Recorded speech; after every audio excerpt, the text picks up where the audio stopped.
Hai gengs, berjumpa lagi di podcast Voice of B2SA. Nah, kali ini kita akan membahas topik yang sangat menarik, yaitu cara asik makan sayur dan buah. Jadi data itu menunjukkan bahwa konsumsi sayur dan buah penduduk Indonesia masih sangat kurang, masih di bawah anjuran. Padahal WHO itu menganjurkan agar konsumsi sayur dan buah kita 400 gram per orang per hari, terdiri dari 250 gram sayur dan 150 gram buah. Atau mungkin kalau lebih mudahnya kita buat sayuran itu sepertiga isi piring dan buah itu seperenam isi piring. Nah, ini tugas pemerintah nih. Untuk data-data yang hal-hal yang seperti ini, tugas pemerintah adalah satu, kami melakukan sosialisasi promosi agar masyarakat tahu pentingnya konsumsi sayur dan buah. Yang kedua, pemerintah juga melakukan inovasi. Bagaimana agar masyarakat mau mengkonsumsi sayur dan buah itu dengan dalam jumlah yang memang sesuai dengan anjuran. Pada saat ini kita sudah kedatangan seorang narasumber ataupun tamu seorang pelaku UMKM dari Kota Malang yang memang sudah expert alihnya dalam mengembangkan aneka olahan berbahan dasar sayur dan buah.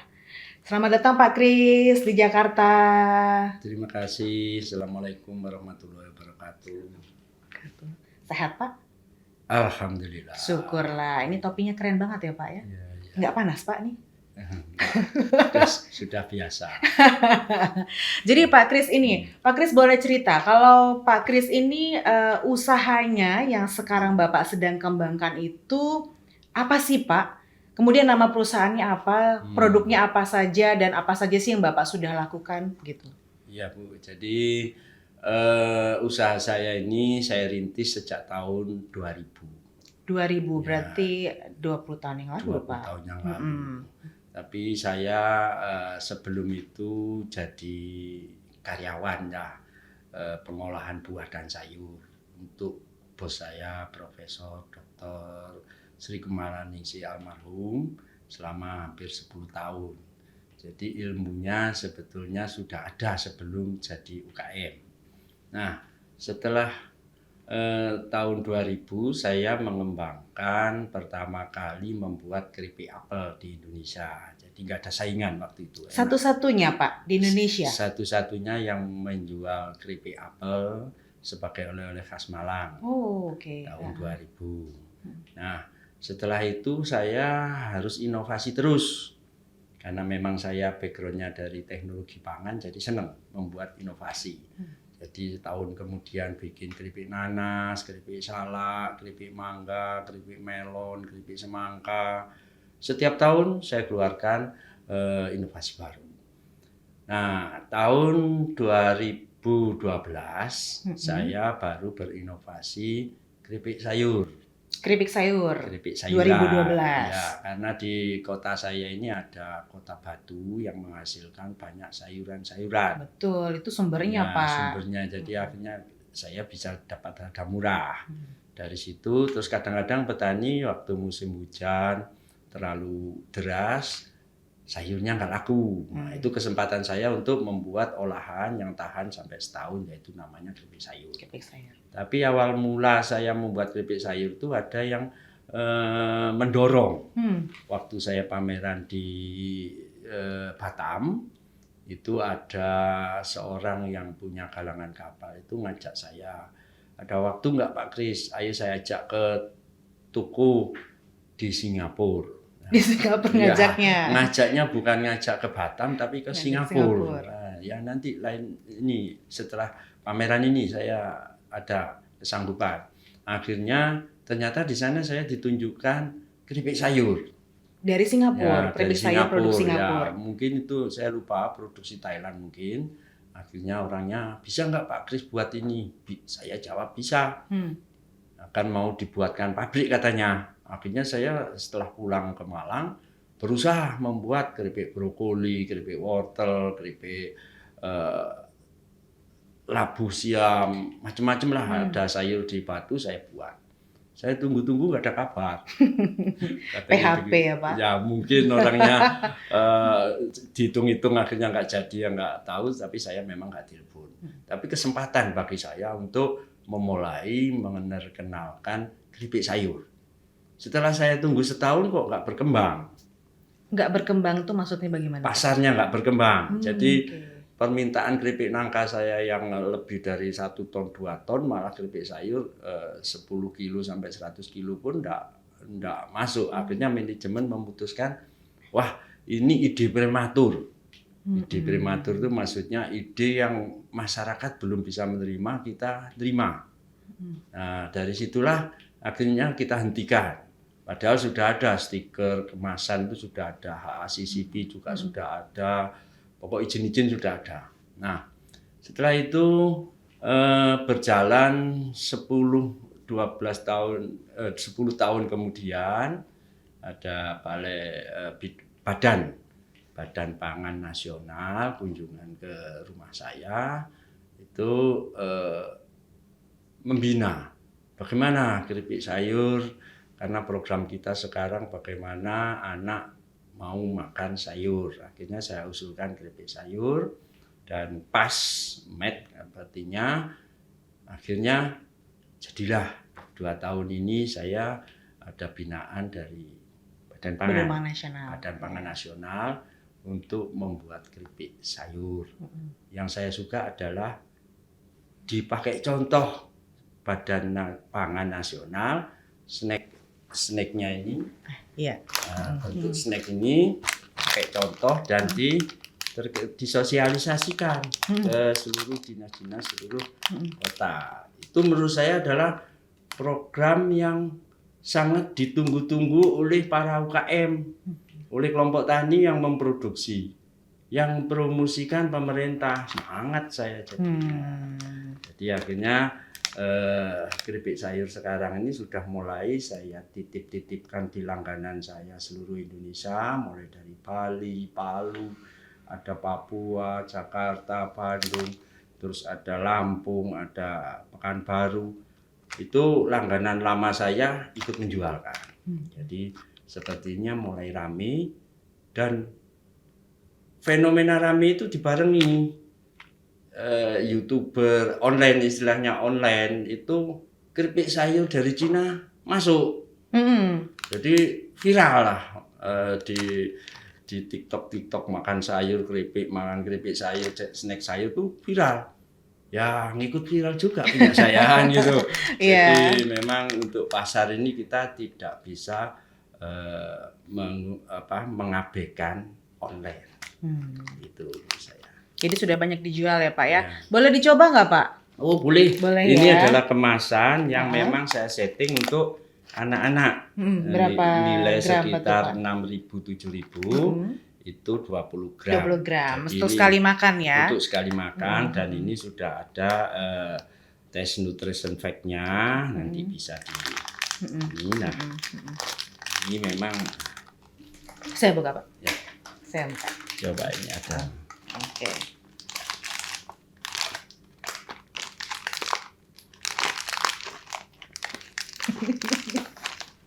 Susah ya Bu ya. Ini anak-anak malah susah. Ya, bentar. Nanti.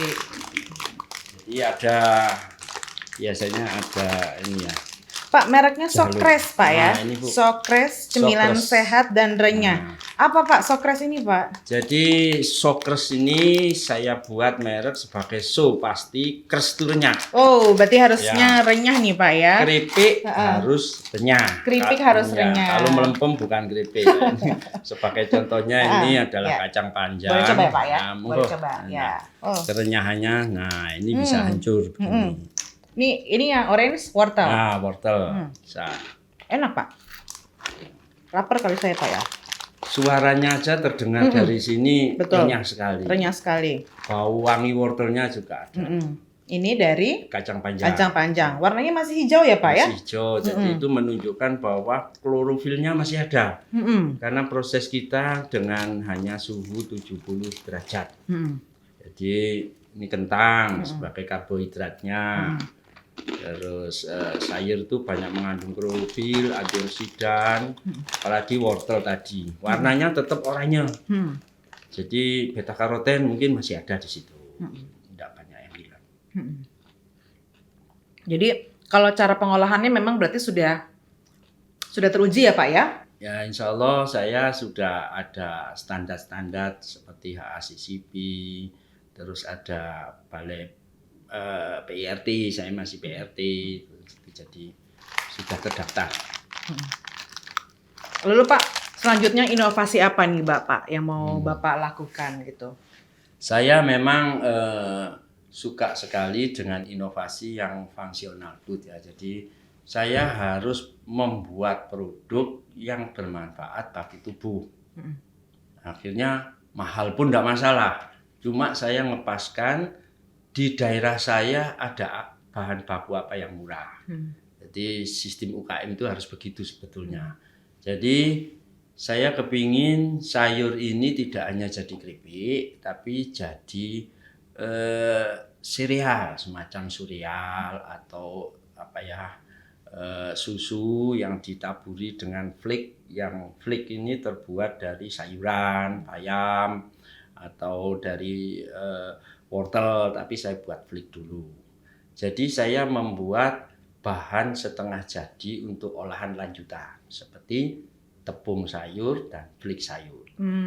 Tapi saya juga kepingin membuat manisan sayur yang unik lah. Sayur kok dibuat manisan? Iya, sayur dibuat manisan. Nah, itu anti mainstream itu zaman sekarang dicari. Jadi yang dimarahi orang malah dilakukan zaman sekarang. Manisan kok sayur? Nah kalau marah coba dulu. Harus nanti coba dulu ya akhirnya Pak ya. Beli dulu. Akhir-akhirnya beli dulu. Akhirnya cuan bagi saya. Itu adalah pemikiran pengusaha itu begitu. Nah, jadi akan saya coba untuk wortel. Itu kan di petani itu ada wortel penjarangan. Jadi wortel supaya besar, yang kecil-kecil diambilin. Namanya baby wortel namanya. Nah, itu yang akan saya buat manisan, direndam dengan gula, nanti bisa kering, manisan kenyil-kenyil gitu. Untuk anak kecil memang gula dibutuhkan. Tapi dalam jumlah yang wajar ya Pak ya. Yang wajar. Yang sewajar. Jadi akhirnya mereka suka. Kesukaan anak kecil kan permen, terus apa yang manis-manis, akhirnya sayur kok manis. Jadi suka, tapi beta karoten, vitamin, mineralnya ngikut. Dan biasanya makan sayur itu cuma 1 sendok 2 sendok dalam sop. Kalau sudah snack cemilan, manisan atau yang lain, bisa-bisa makan setengah kilo dia nggak terasa. Seperti keripik ini, kalau makan keripik sayur ini 1 kilo, sama dengan makan sop dengan jumlah sayur 10 kilo sampai 20 kilo. Jadi jangan sampai makan keripik saya ini habis 1 kilo. Nah, udah termasuk makan 10 kilo sayur sop gitu nanti ya, kenyang 2 hari. Tapi ini sangat bagus sekali ya Pak ya, apalagi kan anak kecil itu kan cenderung untuk mengkonsumsi snack-snack yang kandungan garam dan gulanya cenderung lebih tinggi. Kemudian nggak suka makan sayur dan buah karena mungkin tidak diajarkan dari awal ataupun mungkin memang ada rasa-rasa tertentu yang tidak disukai. Tapi ini merupakan bagus juga nih Pak, Bapak tulis cara baru makan sayur ya. Alhamdulillah, cara memang baru makan sayur. Di sini ada telling story-nya. Jadi stiker ini adalah telling story. Ini ada gambar gunung-gunung di sekitar Kota Malang, ada Gunung Bromo, ada Gunung Arjuno. Ada Gunung Semeru yang mengeluarkan debu vulkanik. Nah, debu vulkanik itu mengandung banyak mineral dari perut bumi. Dia akan turun debunya ini ke tanaman-tanaman sayur di sekitar Malang. Karena Malang itu adalah sebuah mangkok, jadi lembah yang dikelilingi gunung. Nah, mineral ini diserap oleh sayur itu, akhirnya sayurnya banyak mengandung mineral dan antioksidan. Nah, makanya saya gambarkan telling story di sini ada anak kecil makan sayur yang segar dari Malang, yang banyak mengandung mineral-mineral yang tidak ditambahi. Maksudnya tidak ditambah itu dipupuk-pupuk begitu loh. Nah, pupuk organik itu. Jadi kita organik dari gunung berapi. Gunung Semeru ya di Ya, sini Bapak kalau Semeru di biasanya. ininya ya, kalau Ya. di dalam kemasan labelnya ini. Nah, kalau Bapak ini sudah memasarkan ke luar negeri nggak sih Pak ini? Kalau keripik buah sudah, Hmm. tapi kalau keripik sayur kita masih motivasi, visi dan misi kita saat ini setelah COVID ini misi dan visi kita adalah kuasai Indonesia.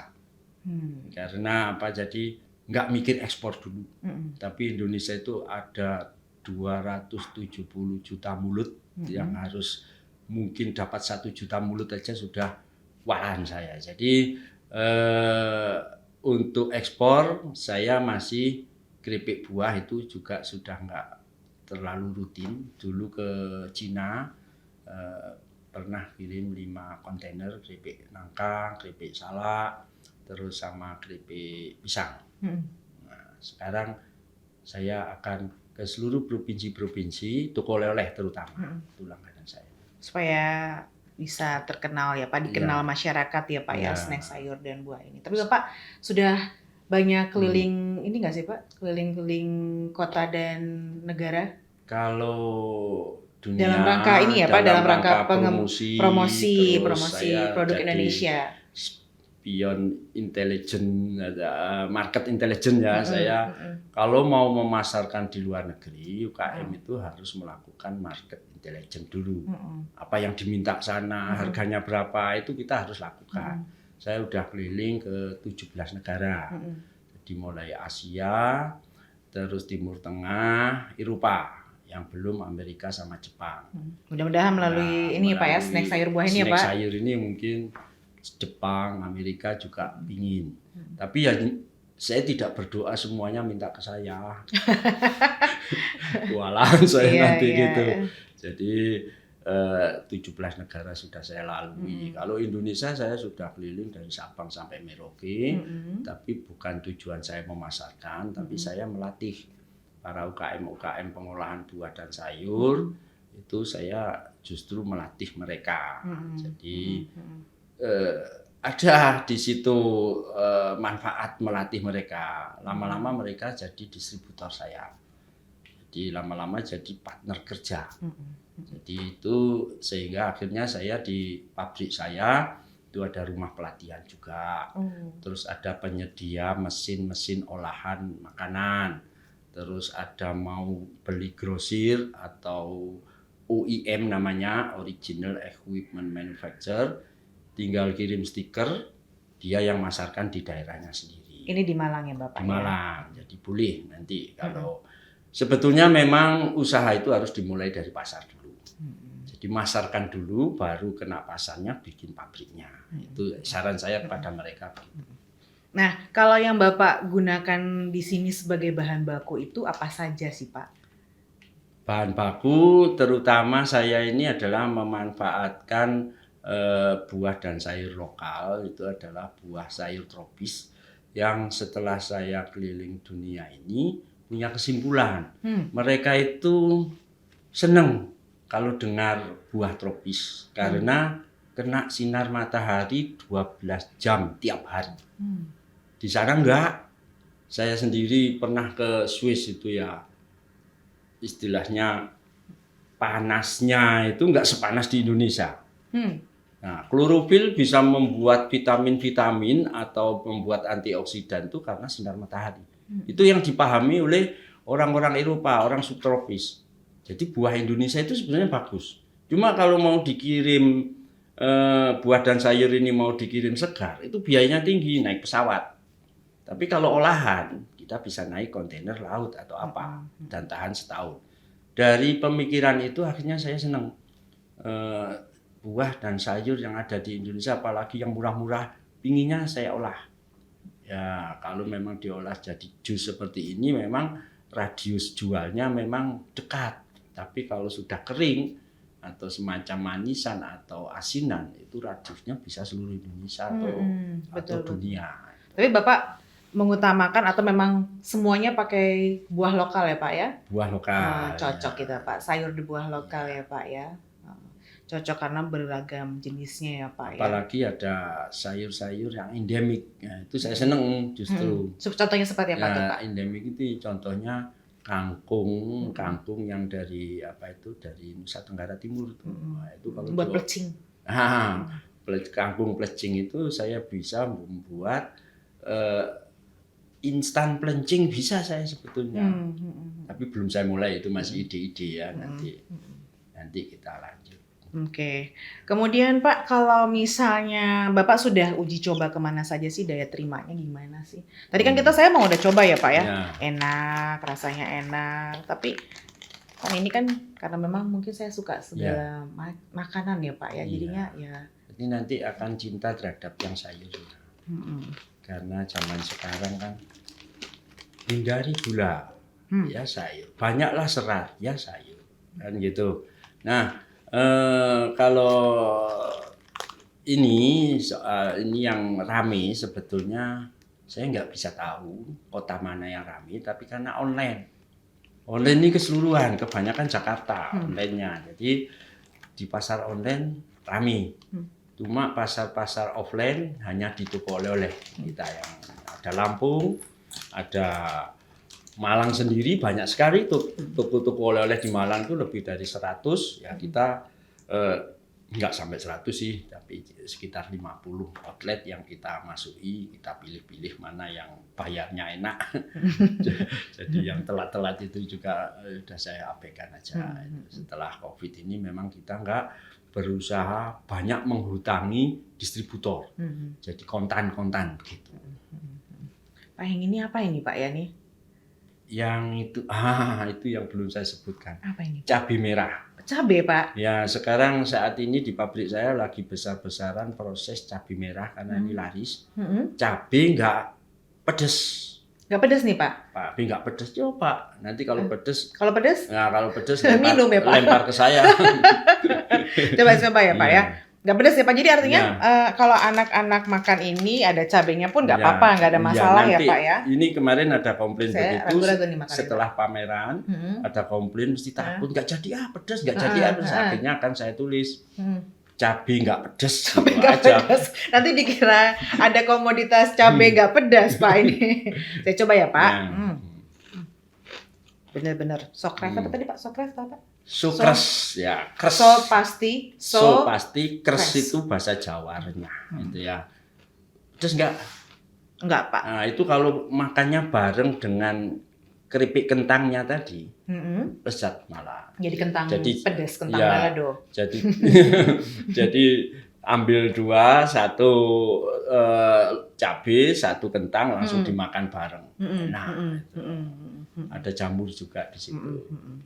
Jadi ini benar-benar ya Pak ya, aduh mudah-mudahan bisa masyarakat semakin suka makan sayur dan buah ya Pak, dengan cara yang enak. Jadi memang kita di pemerintahan ini mencoba Pak, kita kemudian melihat bahwa memang kalau kita tidak mengkonsumsi sayur dan buah, cenderungannya itu mudah sakit gitu kan. Kalau misalnya buat anak-anak itu nggak glowing mukanya gitu. Padahal glowing itu selain asupan dari luar juga dari dalamnya juga harus diperhatikan ya Pak ya. Nutrisi. Betul, nutrisi makanan. Nah, selanjutnya Pak, prospek usaha snack sayur ini bagaimana Pak? Nanti kan kalau misalnya Bapak bisa berbagi kepada pelaku usaha lainnya yang mungkin di sekitar Bapak di Malang yang belum mengembangkan snack sayur, kan kata Bapak, ini kalau misalnya permintaannya tinggi kan tidak ke Bapak semua ya gitu. Malah saya berdoa nggak permintaan tinggi. Aneh. Kenapa loh? Ini aneh nih Pak. Baru kali ini ada pelaku usaha yang berdoa permintaannya nggak tinggi nih. Jadi begini, kenapa saya nggak permintaan tinggi itu setelah memetakan di Indonesia itu jalur transportasinya juga mahal. Jadi akhirnya saya dengan berdoa begitu itu kepinginnya malah punya klaster-klaster di seluruh provinsi. Jadi di sana bikin usaha itu klaster saya, akhirnya yang masarkan orang sana. Jadi kita ngelatih terus ngirim mesin itu adalah tujuannya membuat klaster. Akhirnya permintaan benar tinggi tapi digarap bersama. Oke. Harga yang diterima konsumen juga Harga konsumen tidak mahal juga ya. tidak mahal, cuma saya mencari klaster yang memang di sentra sayur supaya sayur off grid atau sayur yang istilahnya kecil itu bisa dibuat keripik ini.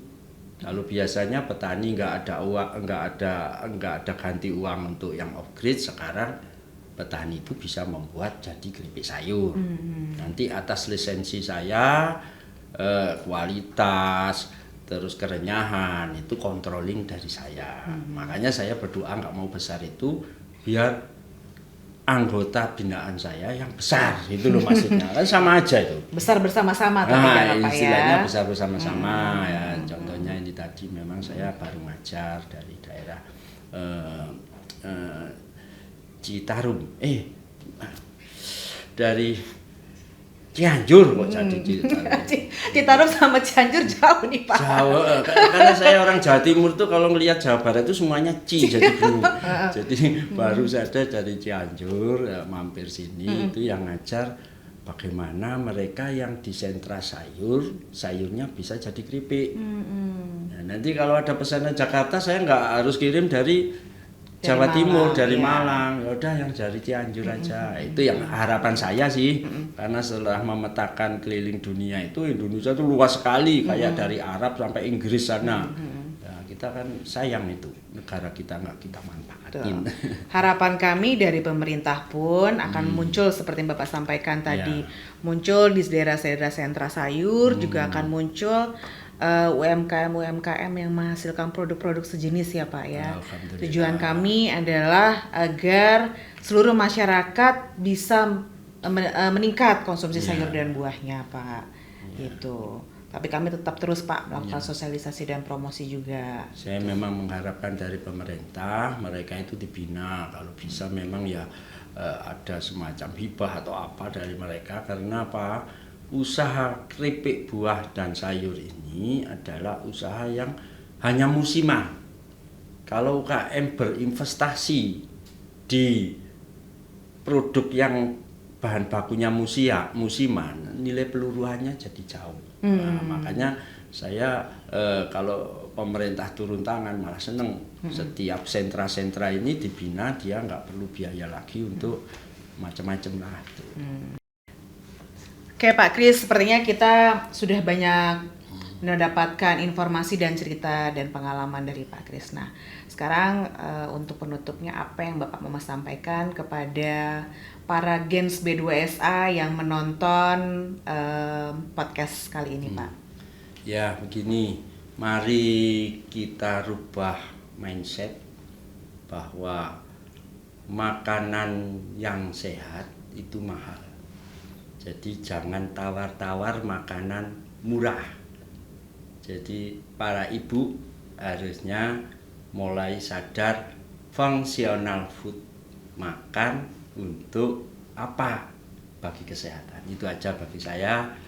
Terima kasih. Oke, terima kasih Pak Kris atas segala informasinya yang telah diberikan kepada kami. Terima kasih waktunya untuk menyempatkan diri untuk datang ke podcast kami. Semoga dengan pengalaman Bapak dapat menginspirasi seluruh Gens B2SA dimanapun berada. Tunggu apa lagi Gens? Kita makan sayur dan buah setiap hari. Makan enak, makan sehat, makan B2SA. Sampai jumpa di podcast selanjutnya. Salam sehat, salam B2SA.